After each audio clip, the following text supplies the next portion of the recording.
Hi everyone and welcome to Houston Life. I'm Derek Shore. From high-flying vintage planes in Galveston to creative storage solutions that'll help make your life a little easier, today we're bringing you some of our favorite moments. But before we begin, today marks 16 years since the coordinated terrorist attacks that killed nearly 3,000 people in New York, at the Pentagon, and in Pennsylvania. We'd like to take a moment to remember the victims, their families, and to say thanks to all those who serve.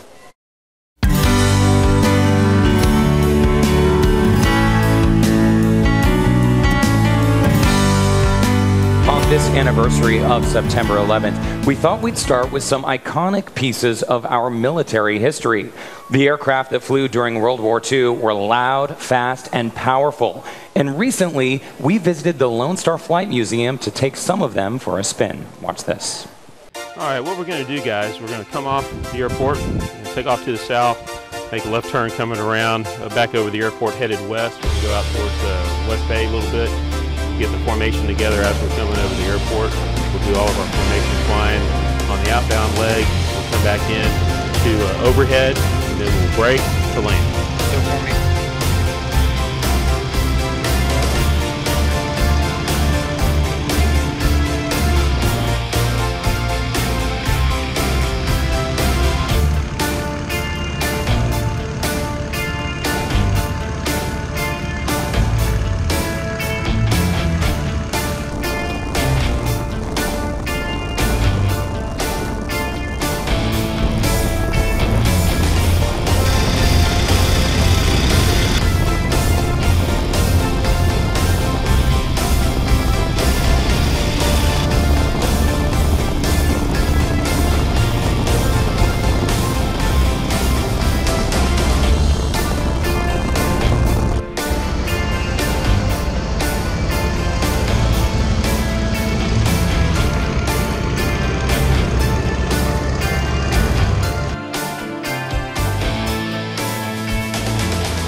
Fly an open cockpit Stearman biplane trainer from World War II.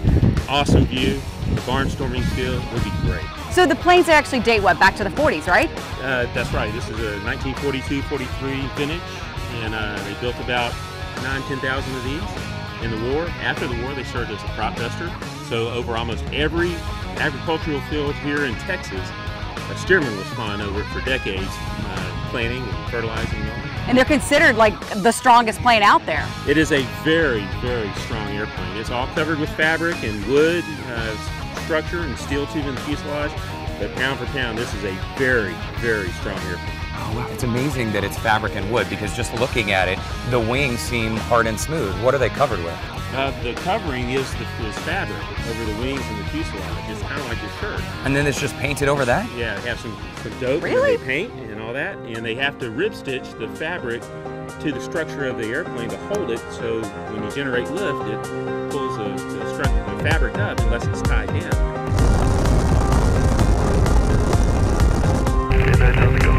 Jump at 9, thanks.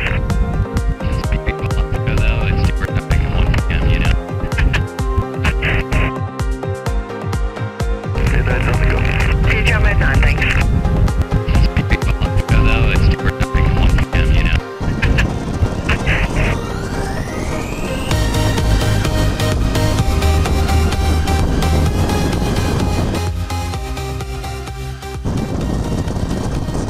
Today we're going to do something that we don't normally do with regular passengers. We're going to actually have both of our steering in the air, and you two guys will be flying in formation.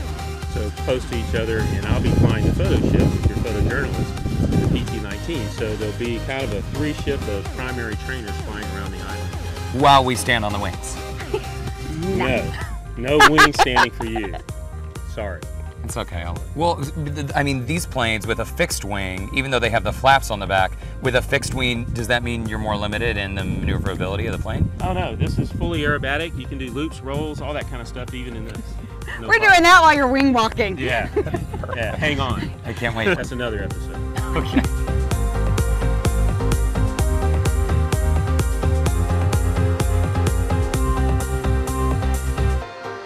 Had had the wind in our hair. So cool being in those iconic biplanes. Talk about a great sunroof, by the way. No roof.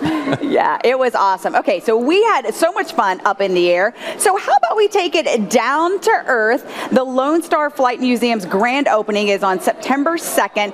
From learning how to fly a plane to taking a historical tour, Houston Life reporter Stephanie Gonzalez is showing us what we can expect. Let's take a look.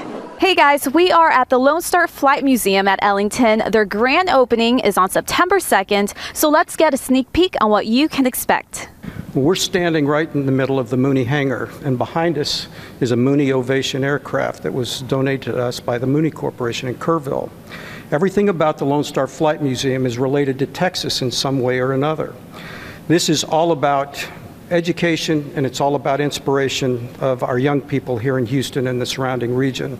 Our clientele is about 1 million young people that we hope to entice to come in here and to inspire toward futures of promise and purpose. We are a 501c3 organization, and because we are a charitable organization, we're happy to take donations to help support our effort here. But as we look at what we're bringing to the community here, we bring our great collection of warbirds and airplanes from Houston, or from Galveston. We're bringing them up here to join this gallery, the Aviation Learning Center, and the other galleries that will be used to help inspire and educate young people. Our collection consists of warbirds that date back to the World War II era. We also have Vietnam era. We have commercial aircraft and general aviation aircraft as part of our collection. You guys also have a simulator room. We do. And I hear it's really cool, so can we see it? You bet. I see a control tower. This is so cool, and people can fly the planes. They can. So we're standing in the middle of our simulator bay. This is the last step within our Aviation Learning Center experience. By the time they've gotten here, they've experienced our learning lab where they've learned about the principles of flight, and then they've gone in and done the pre-flight on the Mooney hangar that we were just standing in front of, and they've built a flight plan and filed it. And so they're going to they planned a flight from Ellington down to Galveston and back. And then they come in here where we've got our 10 simulators. And each one of them, in teams of 2, they'll take their place in one of the 10 simulators that we have, and they'll actually fly the mission that they planned in the other room. So this is a complete experience that allows our visitors to have an opportunity to see what the process of flying is like, and what the actions that you have to take, the considerations, the understanding of weather and navigation and those kinds of things, to come in here and then actually do it. So each one of the students will get a turn at the controls. They'll fly down there to Galveston, they'll land, they'll swap seats, and then they fly back. It's a wonderful experience, and we do this at different levels. So we've got the curriculum designed for school groups at the elementary, middle, and high school level. So it is built to accommodate whatever age group that we're trying to talk to. And something that I found really cool is that when you say you plan your flight, it's not just simple, hey, point A, point B. You have to do the time, the distance, and there's a little bit of everything that you have to fill out on that sheet, right? All of that is true. So they file it in our little dispatch office next door in our hangar, and then they get to come in here and do it. So you're exactly right. The entire experience here is built around a deliberate 2-hour curriculum that was built in accordance with TEKS for our school system. This is built for school groups, so we hope to entice the different school districts to come in and bring their students in. We're looking to fill requirements that they have in their science, technology, engineering, math, and history courses. What a wonderful way to do a field trip and to come out and experience Texas history.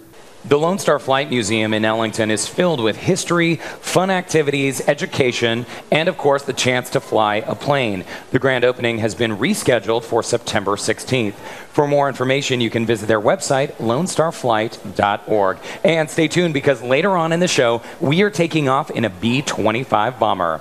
When we come back, the innovative new technology that promises to help you get the body of your dreams. Details right after this.